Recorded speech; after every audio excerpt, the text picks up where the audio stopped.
Bismillahirrahmanirrahim. Qablahu assalamualaikum warahmatullahi wabarakatuh. Alhamdulillahi rabbil alamin. Wabihi nasta'in wa ala umurid dunya waddin.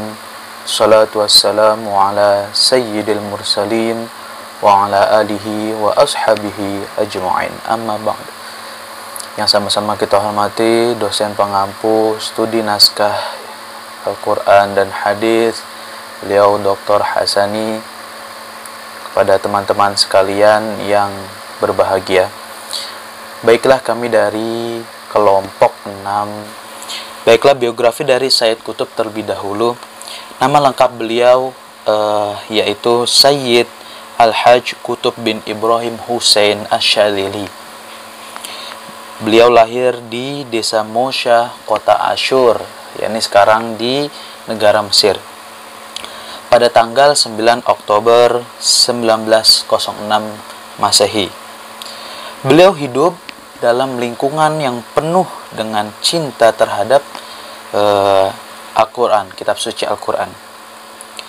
Ayahandanya bernama Ibrahim Hussein dan ibundanya bernama Fatimah. Di masa kecil, di masa kanak-kanak, seperti anak sebayanya, Sayyid Qutb ini disekolahkan di sekolah formal, yakni Madrasah Ibtidaiyah.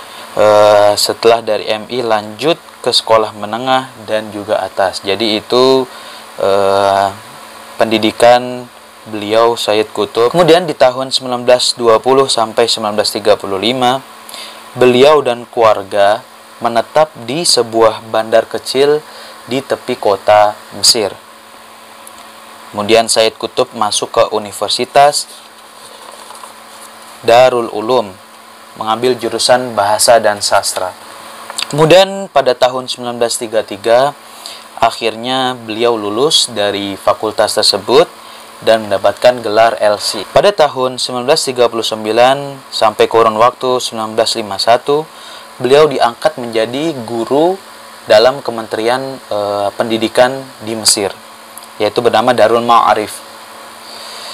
Ya, kemudian di tahun 1949-nya beliau berkesempatan untuk pergi studi tentang ilmu pengetahuan dan kebudayaan di Garley College, Colorado, dan juga di Stanford University, California, Amerika Serikat. Nah, sedikit informasi ya, bahwa beliau ini sebenarnya seorang yang modernis. Jadi maksudnya itu nilai-nilai Islam itu tidak terlalu diterapkan dalam kehidupannya. Di tanggal 29 Agustus 1966, setelah beliau pulang dari Amerika Serikat, beliau mengakhiri hayatnya yakni di bawah tiang gantung. Mengapa? Karena atas tuduhan beliau ini ingin menumbangkan rezim pemerintahan Mesir saat itu, yaitu Gamal Abdul Nasir ya. Kita lanjut ke profil kitab tafsir fi Zilalil Quran.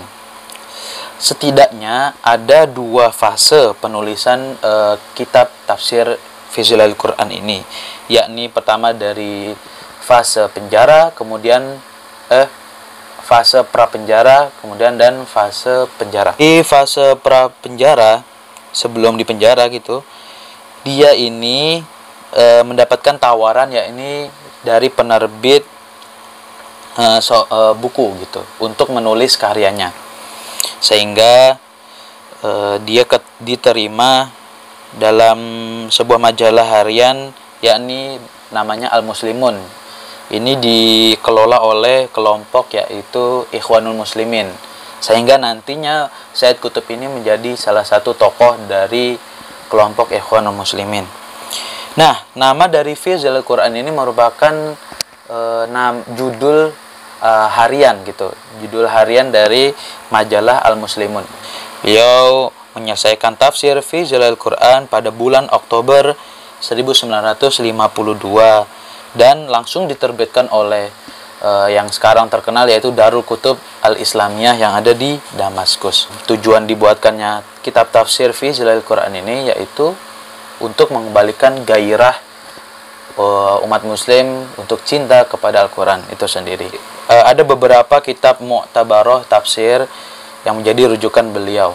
Yang pertama yaitu ada Tafsirul Quranul Karim, karyanya Ibnu Katsir, dan itu juga sebagai rujukan utama atau sumber utama.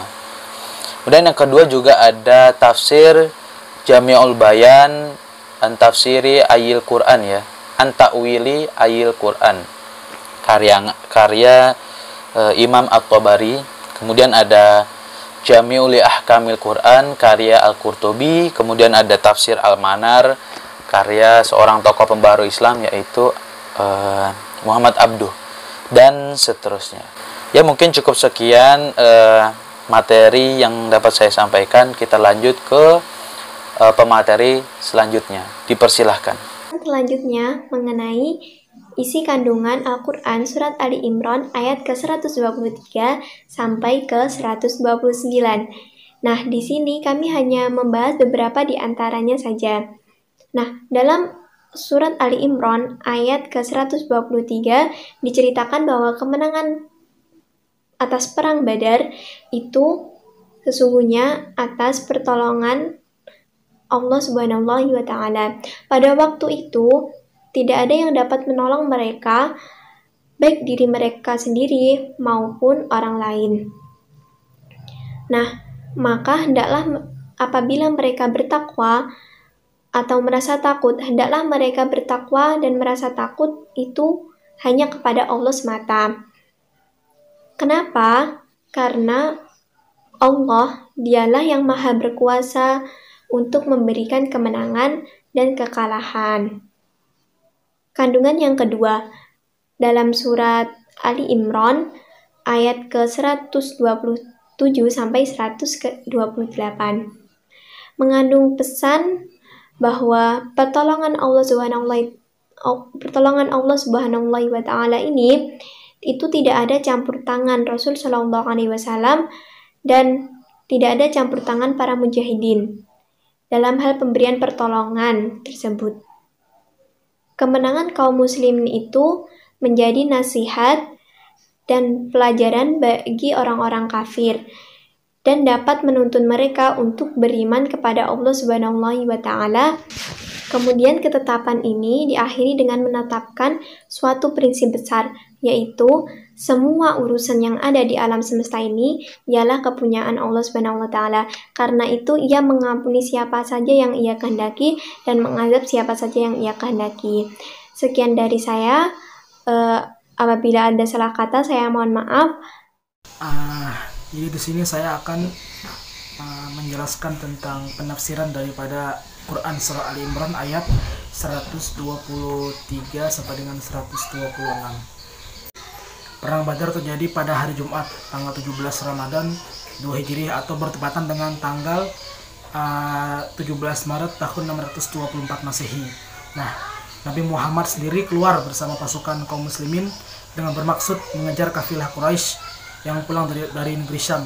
Namun berita ini dengar oleh kaum musyrik. Nah, maka mereka segera bersiap-siap untuk mengadakan perlawanan, istilahnya demi menyelamatkan kafilah mereka daripada saat itu. Nah, kaum kafir Quraisy ini mereka berjumlah dengan 1.000 orang, semuanya memakai baju besi dengan perlengkapan perang yang lengkap pada saat itu. Sementara jumlah kaum muslimin itu sangat sedikit sekali. Jadi berbanding jauh dengan jumlah orang kaum kafir Quraisy. Jumlah mereka sangat sedikit, yaitu cuma 313 orang. Nah, akan tetapi Allah Subhanahu wa Ta'ala memberikan kuasanya dengan memenangkan kaum muslimin pada saat itu, dengan Allah mengirimkan 1.000 malaikat. Nah, pada penafsiran seperti ini masih istilahnya banyak sekali pendapat oleh para ulama. Bagaimanakah, apakah mungkin pada saat itu malaikat ikut berperang melawan kafir Quraisy atau bagaimana, itu wallahu a'lam. Jadi Sayyid Qutb mengambil sebuah metode penafsiran dengan tahlili atau tartib mushafi, yaitu menerjemahkan dari pertama awal surah dan terakhir surah. Nah, Sedangkan sumber daripada penafsiran beliau itu terdiri daripada 2 tahapan, yakni tahapan yang pertama mengambil sumber penafsiran bil ma'thur. Nah, kemudian baru mentafsirkannya. Jadi beliau itu mengambil beberapa pendapat daripada para ulama terkait penafsirannya, lalu dijadikan referensi untuk tafsirnya. Mengenai tentang corak penafsiran yang ditempuh, yang dipakai oleh Sayyid Qutb, itu tadi yang saya jelaskan bahwasanya mengkategorikan sebagai tafsir adabul ijtimai, yaitu mengedepankan tafsir sosial kemasyarakatan. Jadi beliau itu fokusnya pada aspek sosial yang ada pada masyarakat saat itu. Jadi tafsir beliau itu condongnya kepada kehidupan sosial masyarakat. Keistimewaan daripada tafsir fi Dhilalil Quran ini memberikan gambaran global mengenai isi daripada sebuah surah sebelum ia membahas secara detail ayat per ayat. Nah, Sayyid Qutb juga tidak tertarik membahas mengenai perbedaan mazhab dan perbedaan pandangan ulama secara panjang lebar. Nah, bahkan ketika berbicara mengenai ayat melihat Tuhan di surga ataupun apakah bisa melihat Tuhan di surga itu beliau malah menyerahkan bahwa perdebatan yang dilakukan oleh kaum Mu'tazilah dan juga Sunni itu adalah sia-sia gitu kan.